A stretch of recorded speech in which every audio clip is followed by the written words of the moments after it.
빼민 여러분, 안녕하세요. 살빼남입니다. 다이어트 하시는 거 참 쉽지 않죠. 뭐 10kg 뺀다. 생각만 해봐도 만만치 않을 것 같긴 해요. 자, 그런데 빼고 나서 유지하는 건 또 어떨까요? 살을 빼는 게 더 쉬울까요? 아니면 그 살 빼고 나서 유지하는 게 더 쉬울까요? 오늘 정확히 알려드리겠습니다. 구독과 좋아요를 누르면 요요가 안 올지도. 자, 이런 말씀 하시는 분들 참 많아요. 10kg 정도 그냥 뭐 한두 달 안에 빨리 빼고 유지하려고요. 자, 이런 말을 하시는 분들의 생각을 좀 하나씩 뜯어보면 이 빼는 거는 힘드니까 대충 빨리 뭐 어떻게든 일단 빨리 빼고 그 다음에 유지해야 뭐 어떻게든 되겠지 라고 생각을 하시는 거죠. 자, 그런데 유지하는 게 뭐 어떻게든 되긴 되는 걸까요? 자, NIH, 즉 미국 국립보건연구원에서는 15년도에 이런 연구를 했습니다. 논문 제목 자체가 감량된 체중의 유지 확률 개선을 위한 혁신적인 연구, 드림팀 만들기. 자, 드림팀은 제가 뭐 초월 번역을 한 거긴 한데 정말 나름 드림팀은 맞아요. 자, 미국 의학계에서 뭐 비만 쪽에 영향력이 가장 높은 학회들은 뭐 다 들어와 있고요. 뭐 콜로라도 의대 뭐 내분비과, 뭐 브라운 의대 정신과, 뭐 버팔로대 소아과, 미네소타대 심리학과 등등 학계 전반에 걸친 그런 노력이었습니다. 자, 이 논문에는 이렇게 나와요. 지난 20년간 체중 감량에 대한 연구가 매우 많이 진행되었고 체중 감량은 꽤 많이 정복되었다. 하지만 체중 감량 후에 체중이 다시 돌아오는 문제는 현재 비만 치료에서 가장 중대한 문제로 남아있다. 이 외에도 유지가 어렵다는 연구는 뭐 굉장히 많습니다. 브라운 의대의 05년도 연구를 보시면 원래 몸무게에서 10% 이상 감량한 후에 1년 이상 유지하는 사람은 20% 정도밖에 안 되고요. 나머지 80%는 요요가 온다고 합니다. 또 켄터키 대학의 01년도 연구에서도 29개의 장기 감량 연구를 이렇게 모아가지고 통계적으로 분석을 좀 해봤어요. 그랬더니 다이어트 끝나고 2년이 지나면 빠졌던 체중에서 50% 이상이 돌아왔고요. 5년 뒤에는 80% 이상이 돌아왔습니다. 자, 이외에도 수많은 연구들을 보면은 이 체중이 빠진 후에 그걸 유지하는 게 굉장히 어렵다는 것을 알 수 있죠. 그리고 이런 전문가들의 의견 외에 지금 임상을 15년 정도 보고 있는 제가 봐도 뭐 그렇습니다. 이 체중 감량의 어려움이 한 이 정도라고 치면은 유지하는 거, 즉 유지어트, 다이어트 말고 유지어트는 한 정말 10 정도는 어려운 것 같아요. 거의 뭐 진짜 5배 정도는 어려운 것 같고 정말 유지어트가 다이어트보다 훨씬 어렵다고 생각이 됩니다. 그렇다면 유지어트는 왜 다이어트보다 더 어려울까요? 자, 유지어트가 다이어트보다 훨씬 더 어려운 이유 첫 번째는 어떤 사람이든 장기간으로 무언가를 유지하기를 굉장히 힘들어하기 때문입니다. 자, 비슷한 원리로 뭐 사람은 망각의 동물이다 라고도 하고 뭐 인간의 욕심은 끝이 없고 같은 실수를 반복한다 라고도 하죠. 뭔가 이렇게 깨달음을 얻더라도 그게 뭐 오래가지 못하는 작심삼일 같은 뭐 그런 느낌 다 아실 거예요. 앞서 언급한 NIH 드림팀의 15년도 연구에서는 체중 감량이 진행될수록 처음에 체중 감량을 성공하게 만든 애초에 다이어트를 성공하게 해준 이 습관 변화들이 다시 원래대로 돌아가서 도루묵이 돼서 그렇다고 지적을 합니다. 이건 왜 그러냐? 논문에선 이렇게 이야기를 하고 있어요. 인지된 비용이 점차 인지된 이익을 초과하기 때문이라고. 쉽게 설명드릴게요. 자, 그림을 같이 좀 보실게요. 자, 다이어트 할 때는 처음에는 조금만 노력해도 막 티가 좀 많이 나고 그래서 막 할 맛이 나죠. 막 옷 사이즈도 줄고 막 체중도 막 숫자가 10씩 바뀌고 막 얼굴도 작아지고 옆에서 다 살 빠졌다 그러고 보상이 좀 있습니다. 자, 그런데 반면에 유지어트 할 때, 다 빠지고 유지할 때, 자, 그때는 체중이 줄어드는 뭐 숫자를 보는 재미도 없고 이게 유지만 돼서 노력하는 거에 비해서 이 눈에 보이는 보상이 적잖아요. 자, 그러다 보니까 그냥 안 하게 된다. 손을 놓게 된다. 그렇다는 말입니다.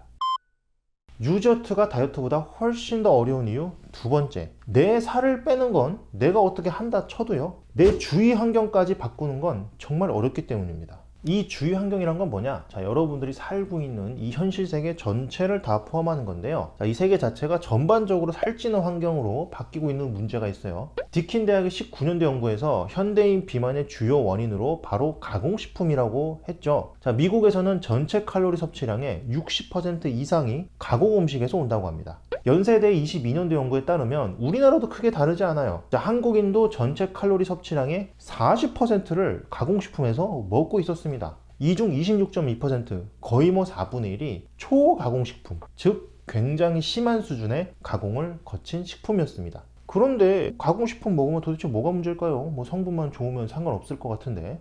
근데 그렇지가 않다는 게 문제인 거죠. 뉴사우스 웨일즈 대학의 2010년도 연구에 따르면 초가공식품에 탄수화물이 많이 들어갈수록 가격이 팍팍 내려갔습니다. 즉 원가가 싸진다는 말이죠. 자, 그런데 자본주의 사회에서 원가를 내릴 수 있는데 내리지 않는 곳은 없겠죠. 또 소비자가 원하기 때문에 탄수화물, 특히 달달한 당류를 듬뿍 넣는 게 지금 현재 식품 시장의 주류의 상황입니다. 물론 제로 제품이 현재 많이 나왔다고는 하지만 비제로 제품에 비하면, 그냥 일반 제품에 비하면 시장 규모도 턱없이 작고, 애초에 이렇게 제로 제품이 나왔다는 것 자체가 얼마나 설탕이 세상에 많길래 그럴까라는 거를 알 수 있는 이 반증이죠. 참고로 방금 말씀드린 거 반대로 가가지고 이 식품에 단백질이나 섬유질이 많이 들어가면요, 그게 많이 들어갈수록 원가가 올라가기 때문에 대부분 가공식품은 탄수화물과 지방 위주로 만들게 됩니다. 아니 그런데 설탕 뭐 그까짓 거 좀 먹는다고 무슨 상관이 있을까? 자, 탄수화물, 특히 이런 설탕 같은 것들은 혈당을 올리죠. 그리고 인슐린 분비를 촉진시켜요. 자, 그리고 인슐린은 지방 합성을 활성화시킵니다. 음식 환경만 또 문제가 아니죠. 내 주위 사람들도 사실 좀 문제가 될 수가 있어요. 여러분 평소 생활하실 때 이 말투나 여러 가지 습관이 주위 사람 영향 좀 많이 받지 않으시나요? 자, 제주도 살면 제주도 사투리 쓰게 되고, 저도 뭐 청주 사니까 뭐해요? 뭐 이런 식으로 사투리가 좀 가끔 나오더라고요. 즉 사람은 주위 사람들을 닮게 되고 영향을 많이 받는다는 겁니다. 자, 하버드 의대 07년도 연구에서 12,067명을 대상으로 조사를 해봤더니 이 한 사람이 체중이 늘면요, 그 사람의 친구도 살이 찔 확률이 57% 늘어났고, 형제는 40%, 배우자는 37% 확률이 증가했습니다. 또 코넬 대학의 03년도 연구를 보면 우리가 다니는 직장도 식단에 영향을 미쳤는데요. 자, 임금, 업무량, 직위 등등이 식단, 특히 과일 및 채소를 얼마나 먹느냐와 관련이 있었다고 합니다. 일이 힘들고 불만이 클수록 식단 선택이 안 좋아졌다고도 하죠. 즉 내가 아무리 살을 잘 뺐더라도 내 주위 환경이 똑같다면 우리는 언제나 이 살이 찔 위기 속에 있을 수 있다는 거죠. 유지어트가 다이어트보다 훨씬 더 어려운 이유, 세 번째, 여러분이 보통 하시는 다이어트가 이 생리학적으로 유지어트를 어렵게 만들어서 그렇습니다. 이건 대사적응이란 단어를 이해하시면 됩니다. 대사적응이란 쉽게 말해서 우리가 적게 먹는 만큼 우리 몸의 신진대사도 에너지를 적게 쓰는 방향으로 적응한다는 말입니다. 독일 크리스티안 알브레이츠 대학교의 13년도 연구를 보시면 이 안셀 키스가 미네소타 기아 연구를 했을 때 하루 1500칼로리로 음식량을 줄인 사람들의 체온이 약 0.7도 정도 떨어졌습니다. 여러분 왜 다이어트 하고 나서 뭔가 이렇게 추위에 약해진 거 느껴보신 적 있으시죠? 좀 더 이렇게 추운 걸 많이 느끼고 추위 더 많이 타고, 그런 것들이 대사가 떨어져서 그럴 수 있다는 건데요. 자, 여기 그림 같이 한번 보실게요. 보통 여러분이 하루에 쓰는 칼로리를 다 합해서 100%라고 쳤을 때 운동하는 부분이 여기서 또 많이 차지할 거라고 생각하시죠? 자, 운동은 5%밖에 안 됩니다. 반면에 음식 소화하는데 10%고요. 무려 70% 정도가 여러분 뇌나 심장 등등 생명을 유지하는 데 씁니다. 그런데 이 대사 적응이 일어나면 체온을 떨어뜨리는 등 이런 70%를 차지하는 기초 대사를 확 줄여버린다는 거예요. 쉽게 말해서 몸 입장에서는 들어오는 에너지가 줄어드니까 살기 위해서 쓰는 에너지도 줄여버린다는 겁니다. 그런데 보통 여러분들은 다이어트 하실 때 적게 먹는 거에만 집중하시죠. 자, 그러면 그 적게 먹은 것만큼 몸도 적응해서요, 자꾸 쓰는 에너지를 줄여버립니다. 그러다 보면 다이어트 다 끝나고 나면 우리 몸도 대사 적응을 다 해버려서 예전처럼 먹으면 살이 확 쪄버리는 거죠. 그래서 요요가 오면은 예전보다도 더 찌는 겁니다. 자, 그림을 같이 한번 보실게요. 자, 예를 들어서 평소 5000칼로리를 먹고 3000칼로리를 쓰던 사람이 먹는 거를 확 줄여서 1000칼로리를 먹으면 이 2000칼로리 모자라는 만큼 빠질 거라고 생각하시죠? 그런데 대사 적응이 일어나서 이 쓰는 칼로리도 확 줄여버립니다. 그러면 다이어트 전에는 3000칼로리를 꾸준하게 쓰던 몸이 이제는 500칼로리만 쓰는 몸으로 바뀌어버리죠. 이렇게 몸에서 나가는 칼로리가 확 줄어버린 상태, 이게 대사 적응인데, 이 상태에서 유지어트가 쉬울까요? 어려울까요? 당연히 어렵겠죠.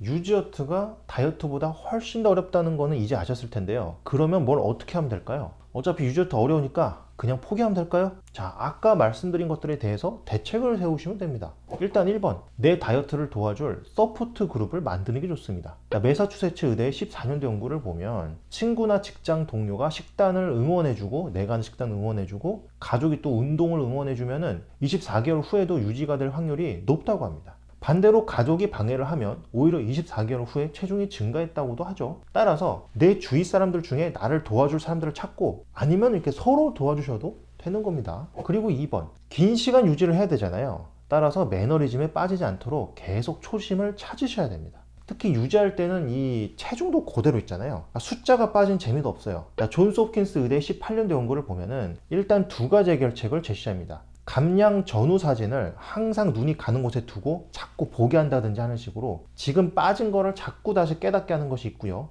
또 살을 빼기 전 옷을 보통 버리시죠? 살 빼기 전 옷 다 버려버리고 새 옷 다 사고, 그러지 마시고 살 빼기 전 옷, 큰 옷을 그대로 두시고 그걸 가끔씩 한번 입어본다든지, 자, 이런 거를 매일 해보는 겁니다. 이 외에도 뭐 초심을 찾게 해주는 방법이 굉장히 많죠. 근데 이건 사람마다 케바케가 클 거기 때문에 여러분 어떻게 하시는지 우리 패밀리 여러분들의 비법을 좀 댓글로 달아주시면 좋을 것 같고요. 자, 저 개인적으로는 근육량을 늘리는 거를 새 목표로 잡는다든지 하는 식으로 또 다른 목표를 이렇게 가져오는 것도 매우 좋을 것 같고요. 그것도 생각해 보면은 근육량을 늘리시면서 체지방만 딱 빼시면 피부 탄력도 정말로 좋아집니다. 그러니까 더더욱 좋을 것 같네요. 그리고 3번, 애초에 감량을 할 때 굶거나 너무 지나치게 양을 줄여서 먹는 다이어트는 하지 마셔야 됩니다. 자, 그런데 만약 이미 그렇게 해버리셨다, 그렇다면요, 계속 먹는 양을 더 줄이려고 하거나 자꾸 제한을 두려고 하지 마시고, 오히려 먹고 싶은 음식을 적절히 먹는 그런 훈련을 하는 쪽으로, 그런 훈련에서 적절히 먹는 방향으로 가는 쪽으로 자꾸 방향성을 트셔야 됩니다. 그리고 먹는 양도요, 하루 2000칼로리 정도는 좀 확보를 하시는 게 좋을 것 같아요. 그렇게 하면서 떨어진 대사를 운동 등으로 조금씩 자꾸 되찾으시면 됩니다. 우리 패밀리 여러분들은 요 세 가지 사항 잘 기억하셔서 유지어트 꼭 성공하시고 힘들게 뺀 살들 그대로 유지하셨으면 좋겠습니다. 오늘도 다이어트와 건강을 위해서 열심히 공부하시고 노력하시는 우리 패밀리 여러분들, 저는요, 여러분들이 정말로 자랑스럽습니다. 이상 여러분의 다이어트 가이드 살빼남 그리고 브로콜리였습니다. 감사합니다.